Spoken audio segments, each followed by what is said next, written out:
Hello, and welcome to another day of Living with Spina Bifida. I know I only very recently talked about ableism, but I merely described what it was. And I thought since it was slightly fresh in your minds, I would continue this topic because, like I had mentioned in the video before, it is very rarely talked about, but it is a really big problem.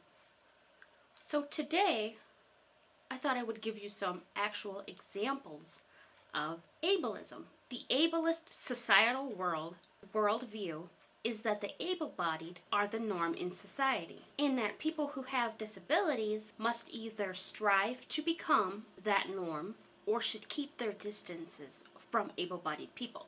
A disability is thus inherently a bad thing that must be overcome. Ableist worldview holds that disability is an error, a mistake, or a failing, rather than a simple consequence of human diversity, akin to race, gender, or sexual orientation. So the first example that I have is language and rhetoric.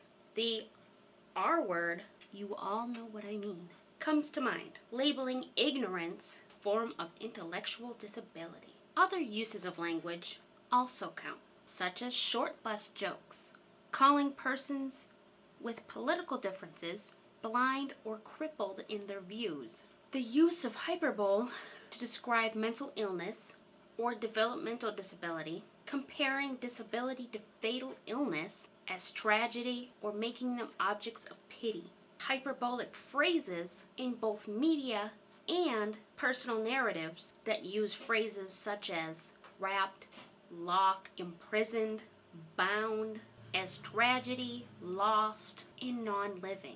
I am personally guilty of using words like idiot or moron to describe ignorance. While they do not have the more recent use as retard for referring to the intellectually disabled, they are also ableist.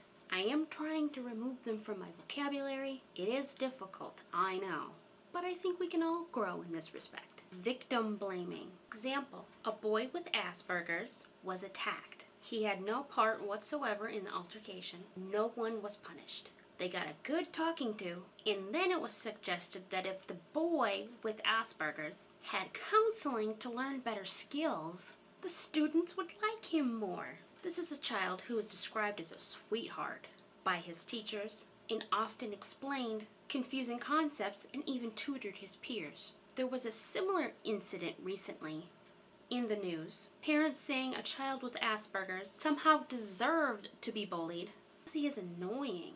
But usually in those situations, it all comes down to people would rather the physically and mentally disabled people rather be hidden away. They would rather not have to deal with them. Lack of access and representations of disabled persons. Treatment of people with disabilities as a sideshow, inspiration, as feel-good stories. It is sometimes called inspiration porn because it objectifies the person with the disability. Lack of physical access, but also lack of access in terms of representation in the silencing of opinion / input on decisions that affect everyday life. Employment is another aspect. It runs the gamut and includes talking down to an almost teenager who just wants to enjoy the park, giving ableist narratives a free pass, denying a person's decision-making